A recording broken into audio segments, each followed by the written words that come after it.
We're not Disney adults. We're just adults that like Disney. We're not haters. We just have opinions. We're not cat ladies, but we are childless. We're two entertainment creatives exploring culture at the intersection of fandom and our professional careers. I'm Kaylin. I'm Jacob. And this is The Childless Millennials. Have I ever been on time to a recording session for this podcast? I have to say though, I don't know like if it's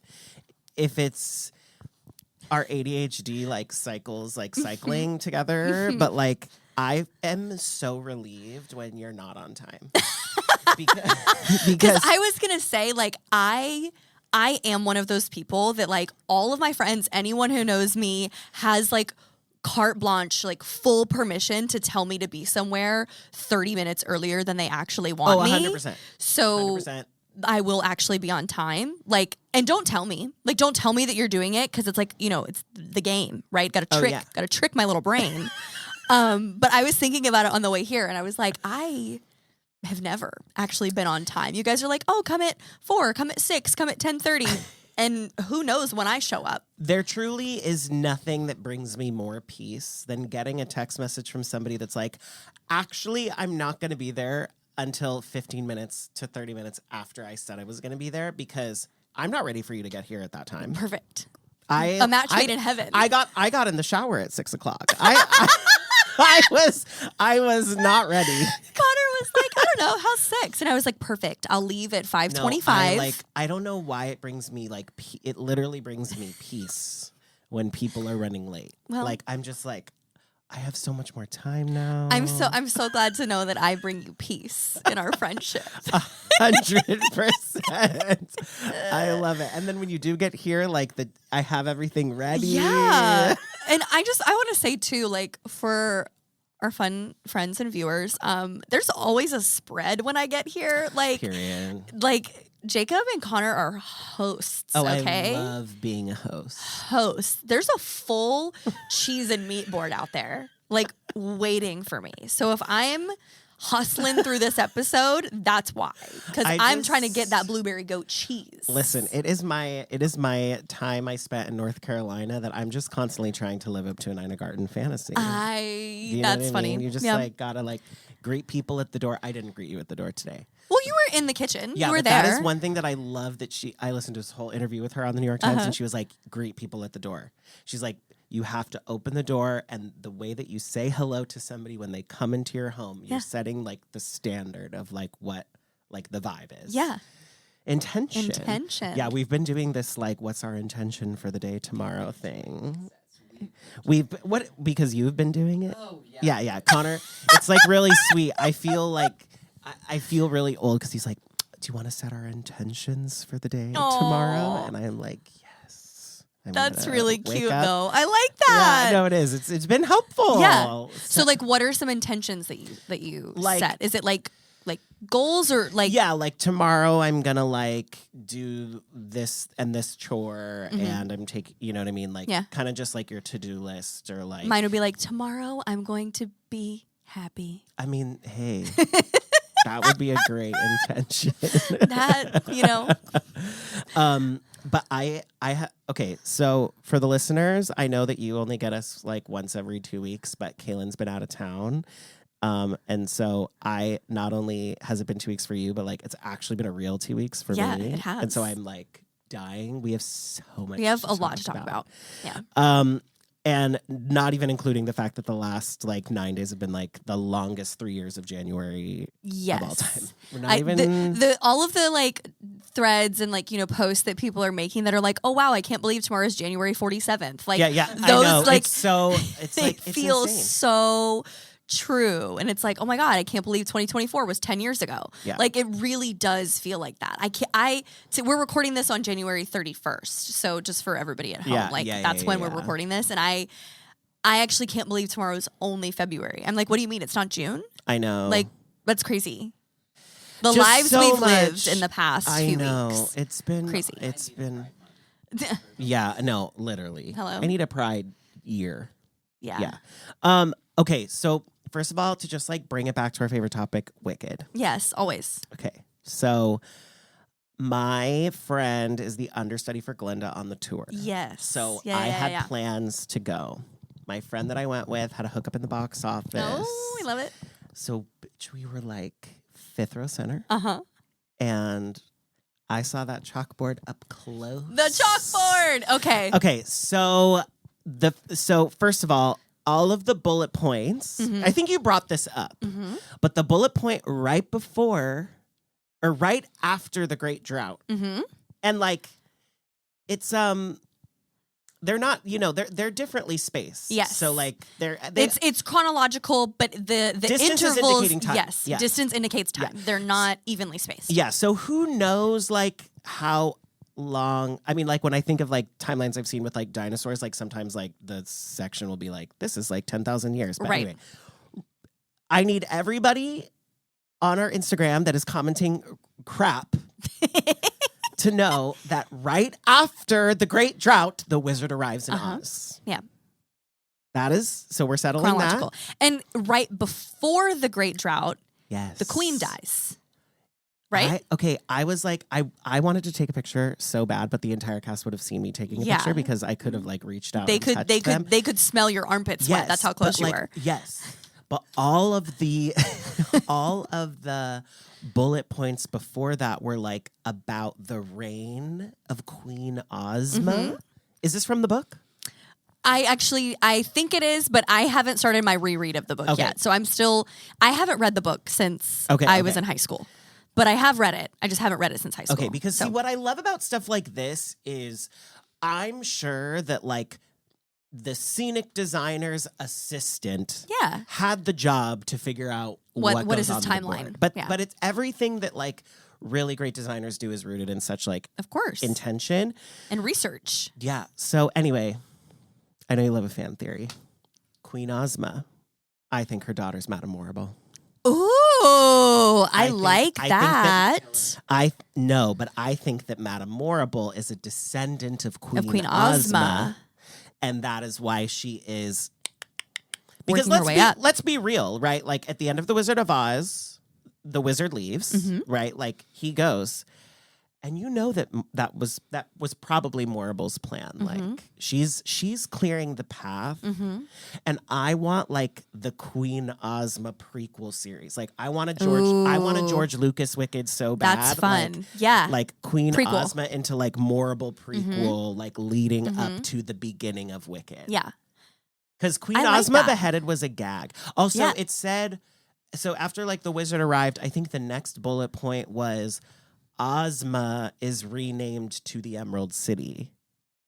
Oh. So I feel like it was sort of implied in the musical that the Emerald City, or like the movie version of the musical, that the Emerald City is like built from scratch. Mm-hmm. But I don't think that's the case. I think that it Like was you think the insinuation is that the wizard built the Emerald City, but what you're saying is He based on the just timeline, rebranded it. he made Oz great again. Yes. Oh Got No, it. it's just it's disgusting to think and say, but I think that he was like, we're gonna like bring Ozma into the new age, and we're gonna call it the Emerald City, and we're gonna like paint everything green.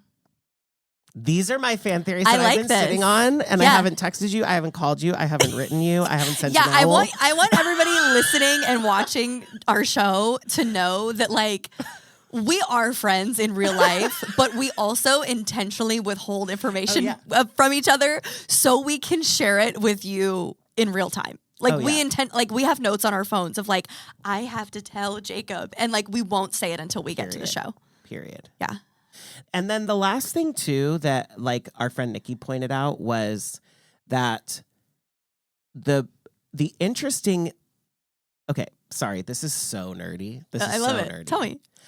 You loved No One Mourns the Wicked, like, Mm-hmm. and it kind of went over my head the first time that I saw it, and I didn't know why it was different. And then he brought up like the musical changes of it being Mm-hmm. major, blah blah blah.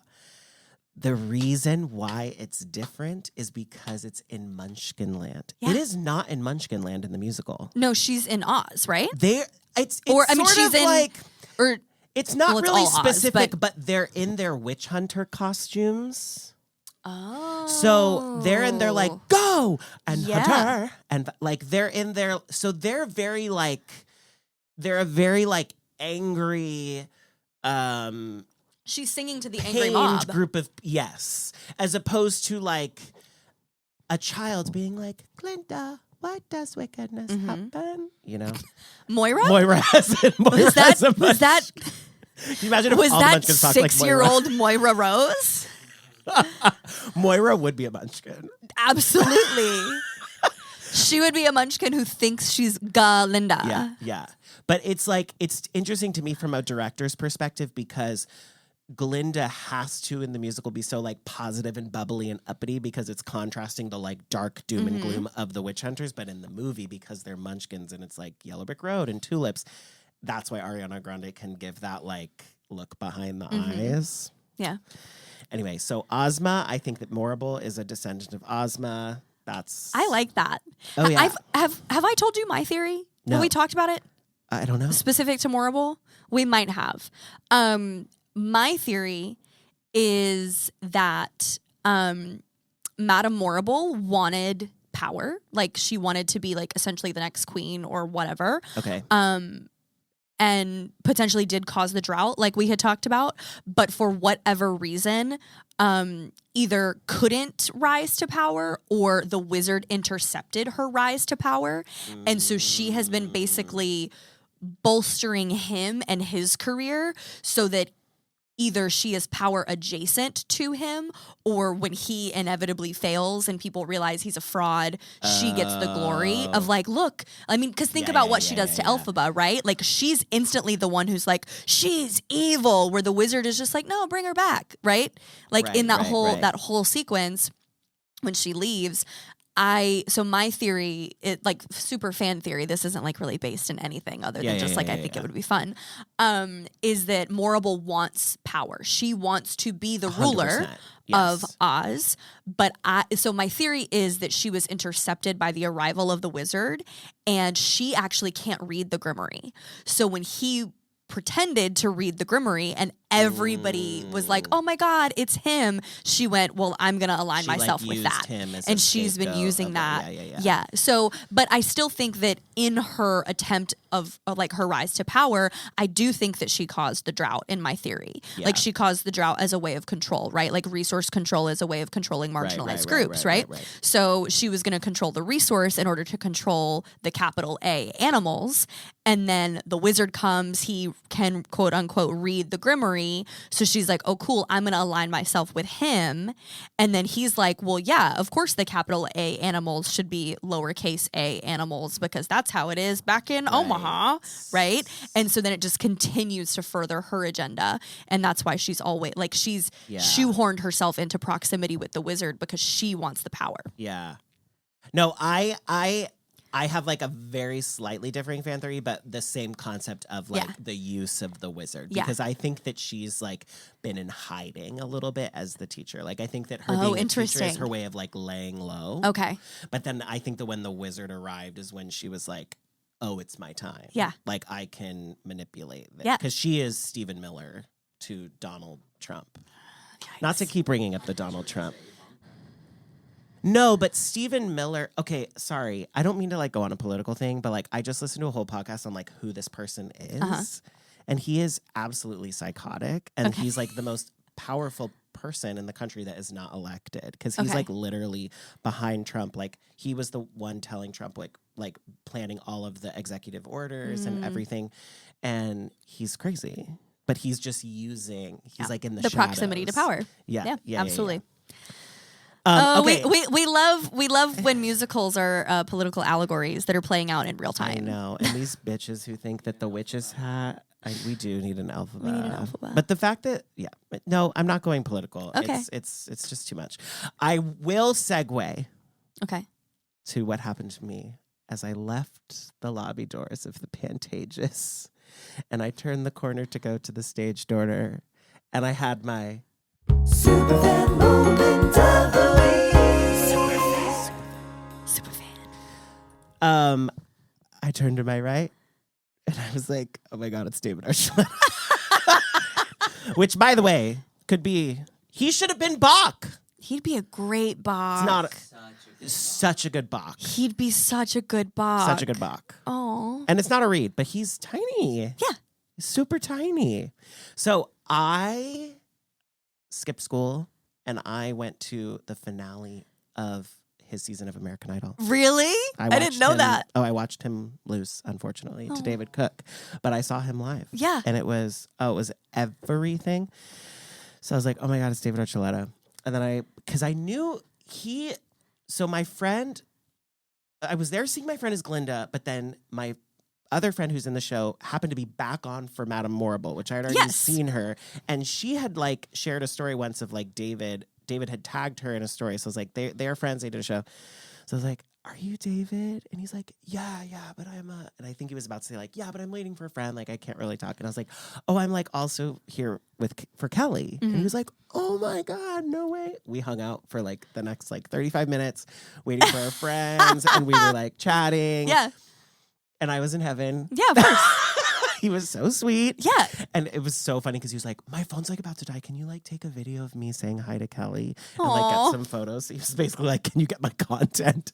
And I was like, absolutely, Sure. I can get your content. Absolutely, and then I was will. like trying to show I was respectful and I was like, I'll send it to Kelly and then she can send it to you. So I wasn't like asking for his number. Yeah. But then my friend Kelly set up the tea and she was like, oh my gosh, I thought that you guys like knew each other like from your podcast or something. And he was like, you have a podcast? Stop.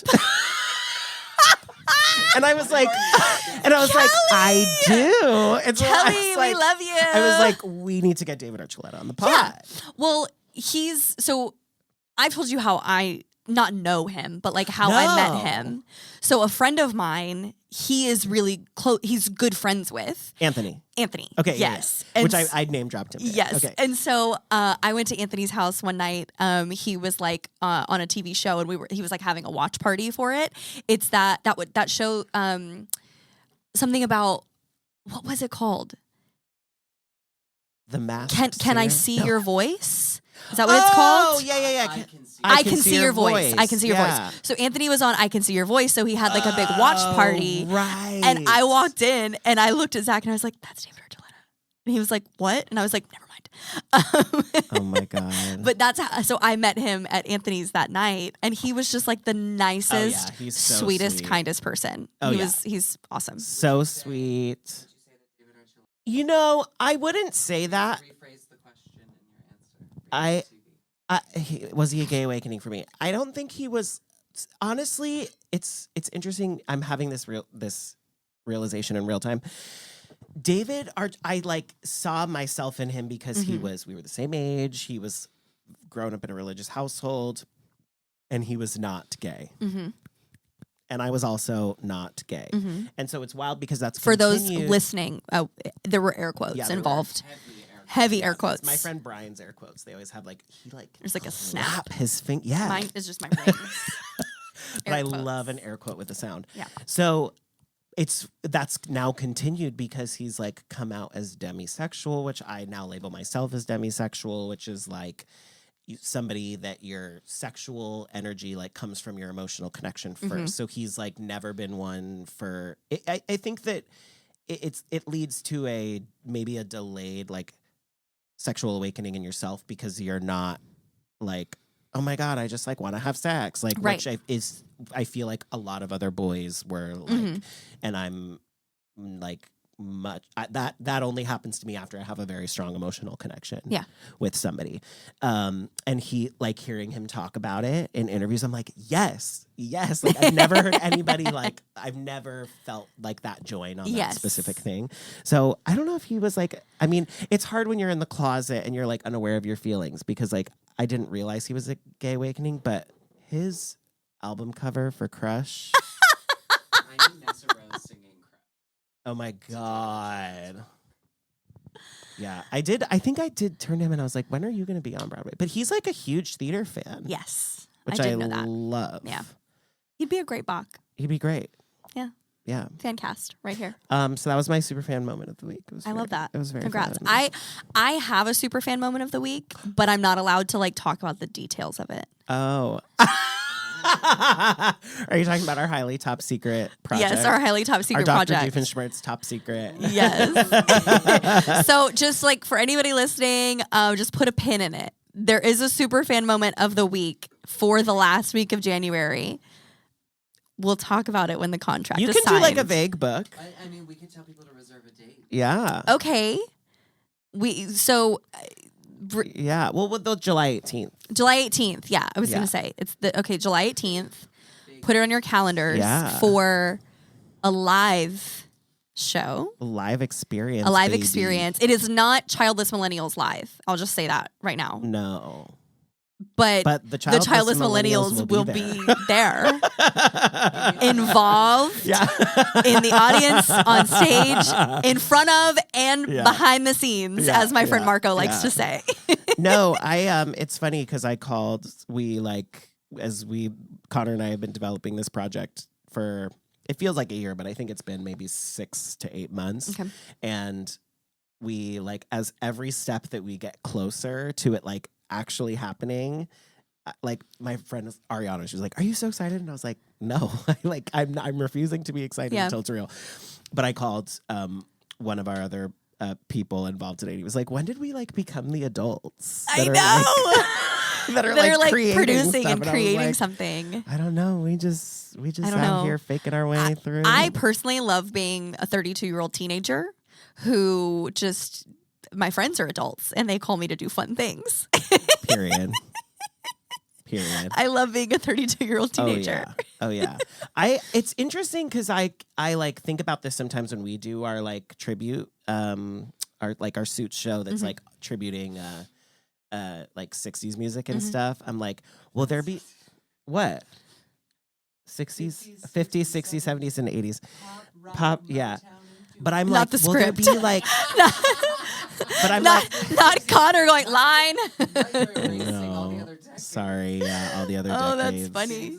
Well, because the 80s makes it leads to why I only said 60s because of what I'm about to say, which is that we didn't hear that music on the radio. We didn't grow up with it. Not Right. I was more familiar with the 80s, but is there going to be some 20-year-old one day that is going to have to listen to Beyonce for the first time because she's playing Beyonce in the Broadway musical? of course. And she's not going to know. Absolutely.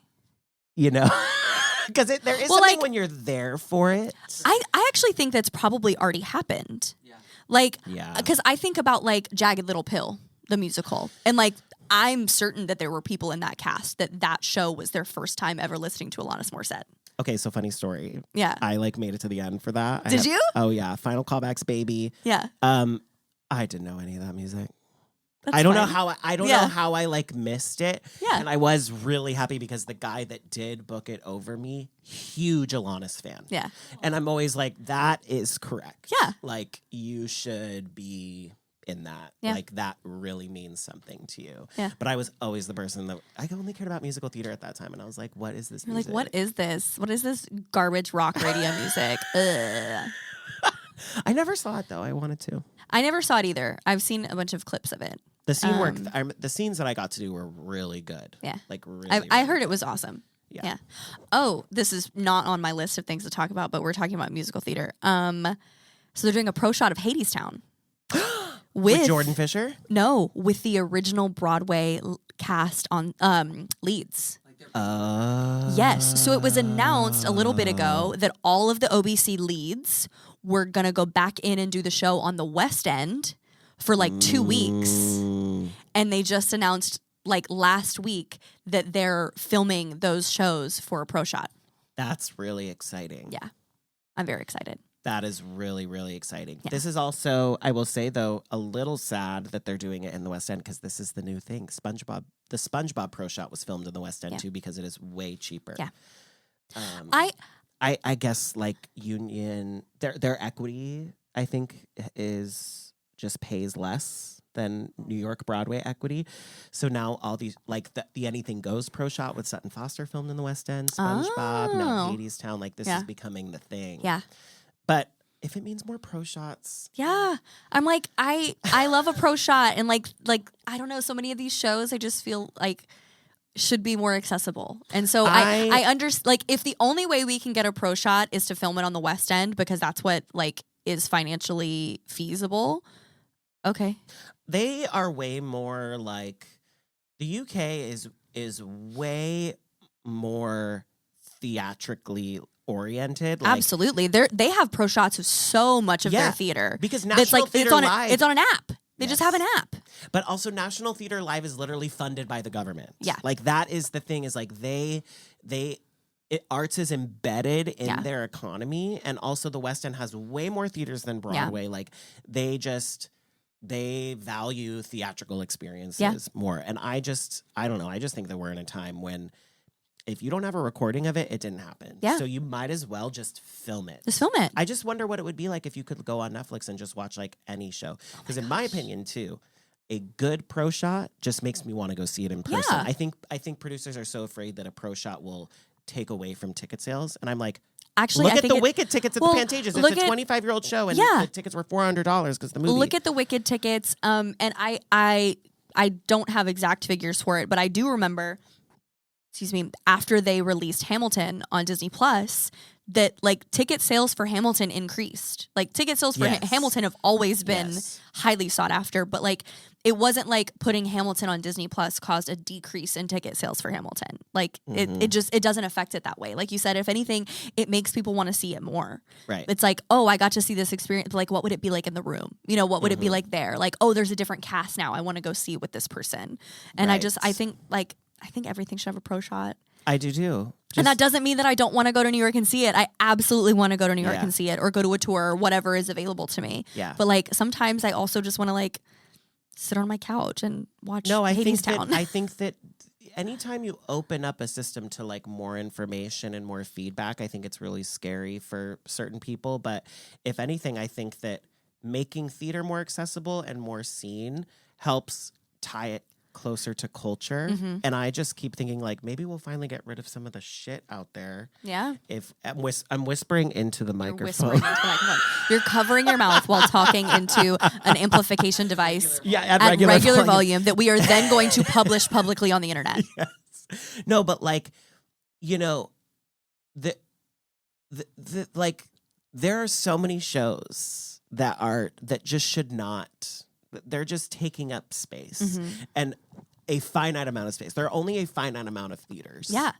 You know, there are not many. Yeah, we only get, 42 Broadway shows at a time. And that's not even the case because half the time, half of them are closed because the show is either moving in and out or it's being rented out for a special event or whatever.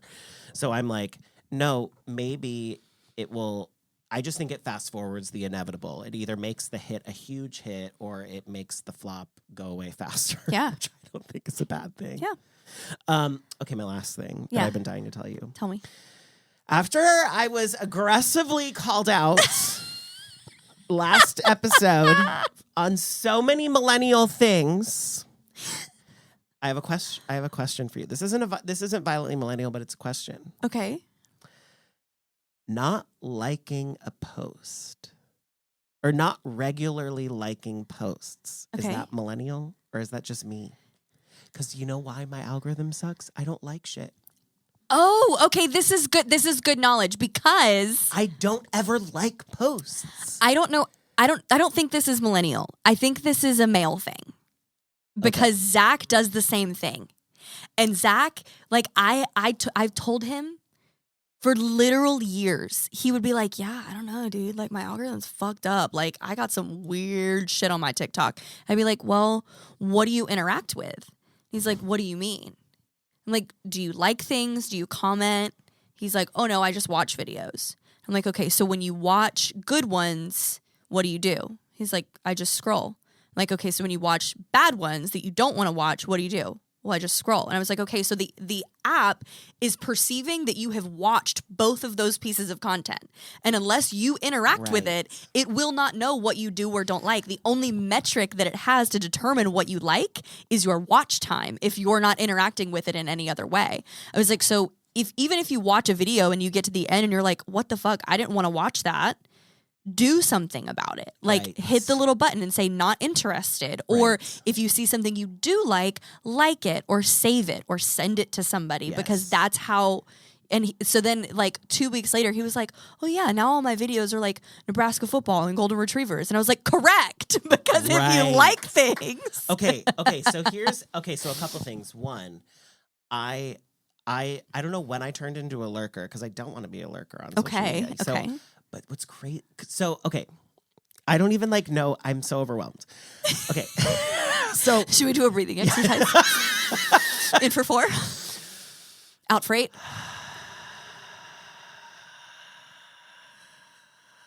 okay, Okay. so I get stranger danger on social media. Oh. Do you know what I'm talking about? I'm labeling this myself. If it's a account that I don't follow and I don't know who it is, I don't engage. Even if you like it. Even if I like it. And then I had this moment of like, why am I not? And I think that this actually, it probably is millennial. This is like the fear of God. This is so serious right now. What are you laughing?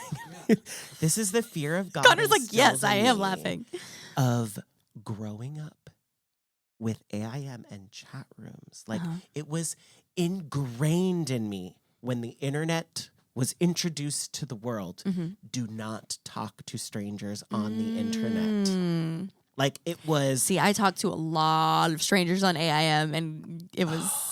Yeah, no, I never did. So I think that when I see if I'm recommended like a post and it's an account I don't follow, even if I watch it and I like it, I don't engage. That's so interesting. And so I like recently was like, well, why am I not? Because also, side note, anytime I comment on something, I'm not joking you, thousands of likes. I commented on Gavin DeGraw's like post about Trump, like, can't wait to exercise my freedom of speech and never like listen to your music again. 2,000 likes. Yeah. It's like a top comment. I had so many top comments on Kamala stuff. Anyway, so I am trying to do that more, and I'm like, finally, the algorithm is changing. Yeah. Congratulations. So Welcome to our internet.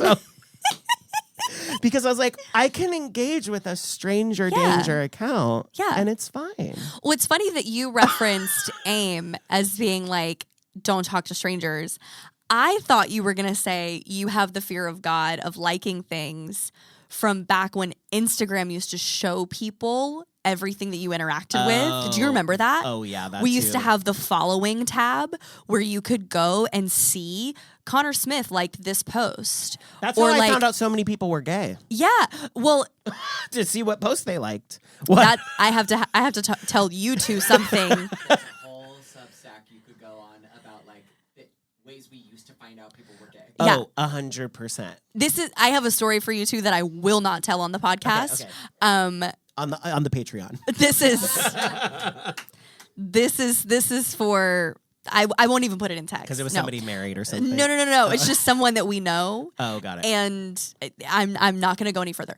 I thought that's what you were going to say. Was like the following tab on IG. Well, maybe that's part of it. I mean, like I think that growing up, I always was like, you know, I just always held my cards really close to my chest. Like I think especially when I was in college and like not sure of who I was, you know, as a person fully, like that's like why I didn't drink. Because you're like, I don't know what's gonna happen if I drink. Like you just don't know. Like there's this whole fear of So yeah. Anyway, so now the algorithm is caught on. Yeah. What are you getting on your feed now? I was in animal chiropractic TikTok. Like the giraffes? The giraffe! I was like, oh my God, this is and he's like so relieved. Oh, baby. It is the sweetest video. I know. I sent it to my mom. And it was so sweet because like because my mom loves giraffes. So I sent it to her and she goes, is this AI? Stop. Which Mama. I loved that she asked that. Yeah. I thought it was so precious. And I was like, no, that's real. It's real. Because she thought it was such an amazing video. Yeah, she was like, this can't be real. This has to be and AI. then I was watching the video. Good for you, Mom. No, yeah, I was so proud of Mom. I was Yeah, like, clock it, Mom. you better Yeah, clock that clock fake it. content. And then there was a dog that couldn't walk. And he was like, he And he treated got a this. chiropractor adjustment. Yeah, several. And then the dog was able to walk. Oh. Oh my God. And so I was like. Yes. And then it diagnosed me as ADHD. And I was like, oh, wow. Yeah, so it's working. Yeah. But it's because I wasn't liking. I was only liking posts. I felt like my like was like a vote. Mm-hmm. Like I have to only like the content that I like fully endorse. Yeah. You know, which is so like, this is so stupid. Like, what am I doing? I'll So have to cut this out, but I used to send things we were making fun of. Then I also would have liked it. And then he would have been like, why are you liking these videos if you're like, also thinking Oh, no, they're yeah. so fake? No, I'm not. Like, what? I'm not editing that out because there are so many people in my life that will bitch about content or they'll send it to me and be like, oh my God, can you believe this? And I'm like, well, then why'd you like it? why'd you like it? If you are shady or I don't like your post, I am not hitting that heart button. Yeah. And my non-like is speaking volumes to how I feel about it. You're not But also like, so if I may, Yeah, please. Oh no. they can't see that you have viewed it and not liked it. So no one actually knows that you're taking a stand I know. except you. I know. I'm sorry. It's okay. Yeah. No. But I'm It so is glad my that you're head. liking the content now, like physically liking things that you Yes. enjoy. I am the opposite. I be double tapping the whole time I'm scrolling to the point where sometimes I will scroll away and then I'll go, I didn't like that, and scroll back up and unlike it. Hilarious. Because I just like get in a zone and I'm just like, and for the most part, I have curated my feeds because I'm chronically online to be exactly what I want them to be. And I also turned off recommended posts in Instagram. So How do you do that? So when you're scrolling through your feed, like just your like regular page, and it'll come up at the top and say like suggested for you. You can click the 3 dots and say like not interested. Oh, I do. And that. then Okay. it'll usually pop up and say like hide suggested posts for 30 days. And then it'll hide all suggested posts for 30 days. I did it twice and it's never showed me a suggested post again. But sometimes the suggested posts really slap. If I want a suggested post now, I No. intentionally go to the explore tab because those are also pretty well curated for me. But when I'm just if I don't want to see anything other than like the people that I have actually followed, I have turned off suggested posts in my feed. So Sometimes I just get in the zone because I'm like, oh, I know all of these people, or if I don't know them personally, I've intentionally followed these accounts. So I just be double tapping. And then I'm like, wait, that Barstool, I don't like that. I like unlike it. You know what I mean? Question. Is this only because I'm only liking the posts of people that I know? My only suggested posts are like friends of friends. It's not like content that is curated for me. Like that animal chiropractor wouldn't have come up on a suggested post. It would have been like your friend in Orlando that I have like 100 mutual friends with or something. That I would see what be you my mean. suggested post. And I'm like, I don't know them. I don't know why you're suggesting this to me. Why does my brain want to tell me that that's a feature? You're talking about Instagram, right? Yeah. That's why I hate suggested posts because I'm like, I don't know this care. person. No, my suggested posts are never people I know. It's like content creators or like meme pages or, But a meme page mine makes are more sense. a lot of mine are hairstylists because I like a lot of like hair and nail content. And so like most of my suggested posts are usually about hair. I'm pretty sure Instagram thinks that I'm a cosmetologist of some sort. Amazing. Because of the things that it recommends for me. But I love a good before and after hair video. I'm like, yes, girl, that works for you. Last thing, I don't double tap. I hit the heart button. You hit the heart button. I'm a double Is tapping that violent queen. millennial? I don't know, maybe. On Instagram, I'm a double tapper, but on Yeah, that's fair. Oh, On I didn't even TikTok, know I you hit could the double heart. tap on TikTok. What do I do? Hold on, now I have to test it. Wait a minute. Because I just be double tapping on Instagram. I know that for sure. No, I Oh. double tap on TikTok too. Hmm. Yep. Just be double tapping all of it. Oh, not double tapping that. Girl, get off my feed. Sorry. Trump No, supporter. yeah. So oh my gosh. So yeah, I'm resetting I was in my Florida. Okay, my algorithms. algorithm's confused. Oh, yeah. Bless Florida. But I'm happy that you're getting your algorithm right. Yeah, because the internet can be great. It can be great.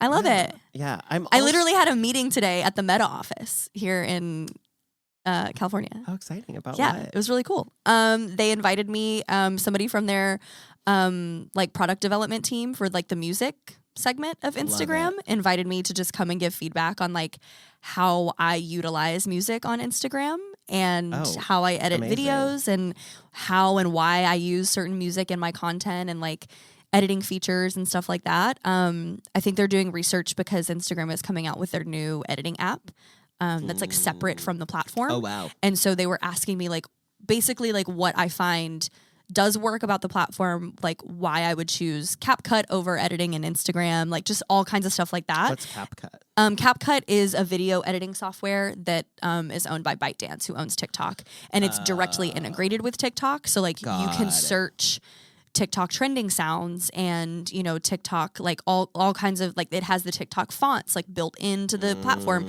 It was specifically made to feed directly into TikTok. And I think, this is speculation, they didn't tell me this, but I think they're kind of going to try to integrate their app with Instagram in that same way. So they were asking me as a content creator, like how I utilize music and like what editing features I find valuable. And just talking about like ways to use music and trending sounds and all kinds of stuff. Amazing. It was really cool. That is awesome. It was super fun. And then like one of my favorite content creators was like right behind me when I left the building, and I was like, "Hi." Love it. Yeah. It kind of was. Yeah, I didn't say anything to him. His manager looked like she was like ready to pounce. Oh god. She just looked like she was like on the phone and also like checking him in, and I was like, I'm not gonna. But yeah. No. Do you know Brett Manrock? He's like he's been a favorite content creator of mine for a really long time. Love that. But yeah, I was like, yeah. But anyway, saying all that to say, I love social media, and I'm glad that your algorithm, you're getting it right. Yeah. Because it can be fun. It can be can really be fun. And like, you know, the other thing too about commenting is instead of just specifically with like the way the political climate is, like instead of sharing it, I just comment on the post. Yeah. I comment what I would say on my story. Yeah. Like I don't know. I don't want to just keep sharing all this political crap. Yeah. If I can just comment it on the. That being said, I will say I was a big fan of Courier. They're a news publication, and I know that because I have shared so many of their posts, so many of my friends now follow them. Yeah. Which I think is the power of like sharing and everything, because Courier is great. Yeah. Very left leaning, but yeah, as we all should be.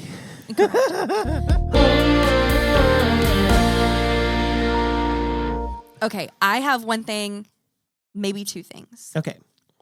The dates and tickets have officially gone on sale for FanFest nights, which we talked about way back with Jackie. Okay. Are we going? Yes. Okay.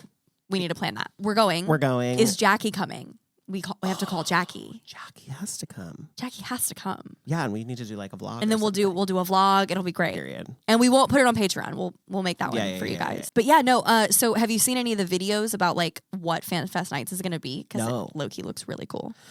And I guess they're doing like they are really trying to make this like another Horror Nights level event. I think it's from a what I've seen. Genius idea. So from like the influencers that I've seen that were invited to like the media preview thing that they did, obviously they don't have anything built yet, but they were like telling them, you know, in advance what to expect so that they could share it with their audience. I guess the Dungeons and Dragons segment and maybe one of the anime portions, or maybe it's the Star Trek portion. I really only paid attention to the D&D stuff because that's my favorite. Period. Are going to have like HHN style walkthrough experiences. And there is like a story and like you are following like something. Love it. And then of course the Back to the Future, the whole square is all going to be Back to the Future. Love like it. on the back lot. So I guess you'll have to probably take the tram like you would the studio tour, and they will drop you off there. And like Courthouse Square, where it was filmed, is currently under construction. Yeah, because they're gonna have like 3 or 4 different activations for Back to the Future down there on the lot, which is super cool. So cool. Yeah. Yeah, because they were auditioning for like what was it, like the Clock Tower Lady? Or like the Save the Clock Tower or whatever. Yeah. Love it. Yeah, I feel like it's going to be really cool. Oh, yeah, if they're able to execute it to the level that they're intending to, I do think it is going to be really cool, and I think it could be a really cool like annual event for them to Totally. do. And like change out the IPs every year based on, you know, what's popular and what they have the rights to and stuff. I do also love that they're selling essentially like for Universal, for Halloween Horror Nights, I always get like the frequent fear pass, which is like I can go as many times as I want. And they're selling one of those passes for this event. So you can pay like $249 and go all 9 nights. Amazing. Instead of buying individual tickets, which I think is really cool. Love it. But yeah, so we have to go. Oh yeah, we are definitely going. Yeah, we'll have to pick a date. We have to see if Jackie's going to be in town for any of the 3 weekends. And if so, we'll have to go with Jackie. That'd be really fun. Period. Yeah. Well, you had one more thing. Oh, I can do my Not this. Not this video. I'm so nervous. Am I gonna be mad? I don't know. It depends on how much you like these people. Not this video of Will Ferrell and Reese Witherspoon talking shit about Disney adults. I'm so mad. I'm so specifically Disney you. adults are walking red flags. Are Disney adults walking red flags? Way into Disneyana. The term is Disneyana. Is that right? Yeah, Disneyana? strongly agree. Yeah, I'm here. I get it though. Listen, here's what I think. Right. Something real bad has happened to you if you're doing that. If you're So like I have a lot of compassion. dressed up as Cinderella walking through the amusement park. If you're like, your dream is to, you know, meet the Bugs Life cast. You suffered some dark. So Like specific. you suffered through. Is possible? Yes. To meet the Bugs Life cast? Yeah. Okay. Yeah, like Dennis Leary is the ladybug. I want to meet the Bugs Life cast. Yeah. Yes, that happens. Yeah. Yeah. Reese, I heard a rumor that you once had a tattoo of a Disney character. Is that a false rumor? There's rumors flying around that you've got a Tinkerbell on your ankle. And I mean, I'm going to call Google and tell them they're wrong. Well, Tinkerbell is my favorite Disney character. I have a. Oh, she has a favorite. Okay, first of all, the term is not Disneyana. What is he talking so about? it is. So Disneyana is a real thing. Disneyana is like the auctions that Zach does, where they auction off like old memorabilia and like old e-tickets, and like that type of memorabilia is called Disneyana.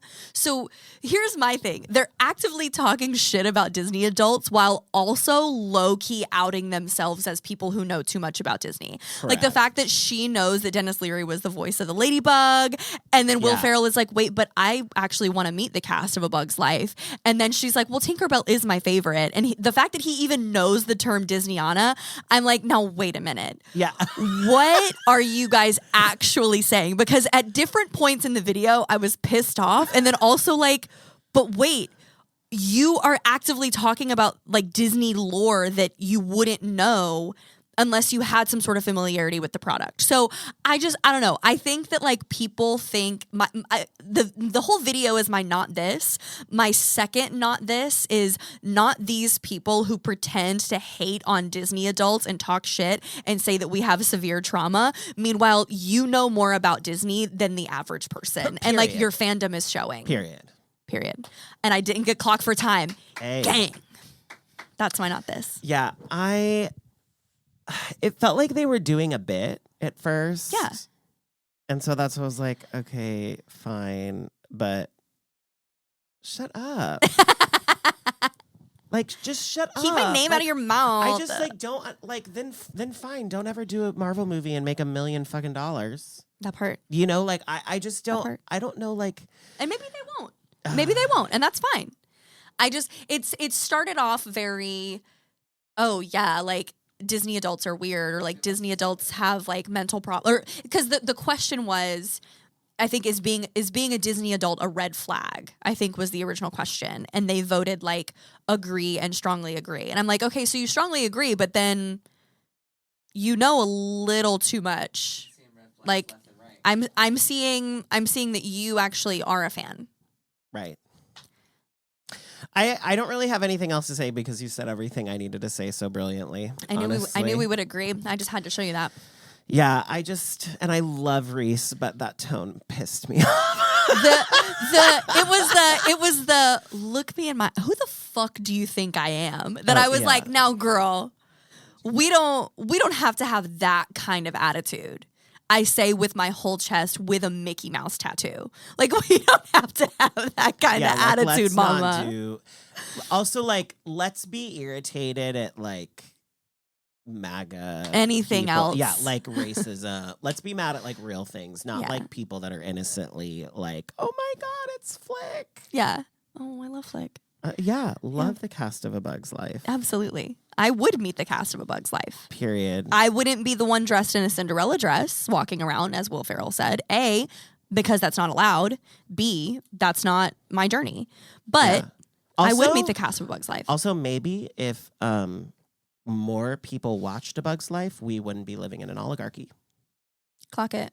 Because the grasshoppers? That's really what it's about. What radicalized you? A Bug's Life. Yeah. And Period. that's on that. And that's on that. Okay, I think that's it for our show. We're going to go hate watch Amelia Perez. Period. Yeah, we will update you of that. We are absolutely about to hate watch Amelia Perez, and we will be talking about it. We might have to talk about it on Instagram like later tonight. I don't know. I just am so mad I don't have the video of you. I had not seen a thing. I knew nothing about Amelia Perez, and at a game night, you just like sped walk through our apartment kitchen and you were like, I'd like to talk about sex changes, and like did like the most perfect impression. And then I saw the video. Like, what are you doing? Yeah, I saw the video. It's not that they didn't believe me. They were just like, no fucking way. And then they saw. I thought you were doing a bit. I thought you were doing the SNL version of Amelia Perez, only to find out that the SNL version of Amelia Perez is Amelia Perez. You thought I was doing Will Ferrell doing Zoe Saldana, but actually I was just doing Zoe Saldana. Yeah. Yeah. Yeah. And then this weekend is the Grammys, so we'll have a lot to talk about on the next episode regarding the Grammys. My theory, Beyonce's announcing at the Grammys. Oh, what she was supposed to announce on the 14th. To announce on the 14th. I think you're correct. 13 is my lucky number. Oh my! I'm dead. I'm dead. Stop it! No, I think that she's gonna perform and say, "Drop the new tour dates." Oh, that would be exciting. Because did you see that the Beyonce Chitlin Circus tour is officially on the U.S. trademark website? No, I did not. Yes, it's coming. And it's no secret, you guys know that I love Taylor Swift. I actually don't think this album is going to win a lot, like her Taylor Swift's album. Which one is this? Personally, Tortured Poets Department.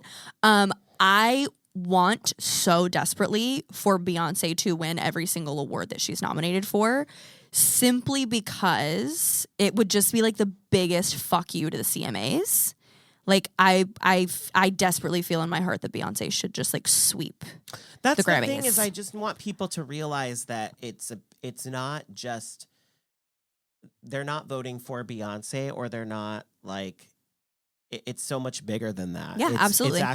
It's actually putting a spotlight on something that is creating systemic change. Yeah, it's actually a statement. Right. It's much like it's specifically with the Cowboy Carter album, the CMA snubbing the Cowboy Carter album, like everything that's happened just like sociopolitically in the time period of that album, like it is a statement. It 100% is a statement. She intended it to be a statement. So much of the visuals and so much of the album itself and the way that it's been promoted and like her Netflix performance is all to pay homage to Black cowboys and like the origins of country music, and like the whole thing is a statement and it's intended to be so. And I want that statement to continue on with her sweeping the fucking Grammys. Period. That's what I want. Fingers crossed. They'll know by the time. Yeah, you guys will know. Who knows? Maybe you're throwing tomatoes at the television or computer or your phone or wherever you watch this right now. Tomato. But hopefully that's what has happened. My new favorite emoji, by the way. The Tomato? tomatoes. Yeah. Well, and especially when you send it in text and then you make it do the echo, so the tomatoes are all over the screen. Have you done that? Nope, but That's I my will now. favorite. That's my favorite. Oh, so good. The single clown is a Love good the one. single clown. My absolute favorite to do is 3 tomatoes, and then you do the echo effect, so they're all Yep. over the Love screen. it. That's funny. I do it with tomatoes when I don't like something. Love Tomato. All right, y'all. Well, maybe January will be over by the next time our podcast. Maybe. Fingers crossed. Yeah, but Fingers crossed. Hey, tomorrow is actually New Year's. It's crazy. Oh my God. Tomorrow crazy. is the first of the year. Crazy. You're just Yeah. I actually might count down to midnight tonight Period. and like have a drink. Why not? I think I said that actually Yeah, at some let's do point. it. I was like, January 1st doesn't count. Like, Yeah, no. let's get a redo of New Year's. Yeah. I will do my own ball drop, and by that I mean I'm gonna take one of my dog's toys and drop the ball at midnight with a glass of wine in my hand. Anyway, thanks guys. Happy New Year. Happy New Year. We'll see you next January, or maybe this January still. Who knows? And wait for it. Not the face. The Childless Millennials is a podcast hosted by Jacob Heron and Kaylin Kelly. The show is produced by Connor Warren Smith with music by Connor Warren Smith.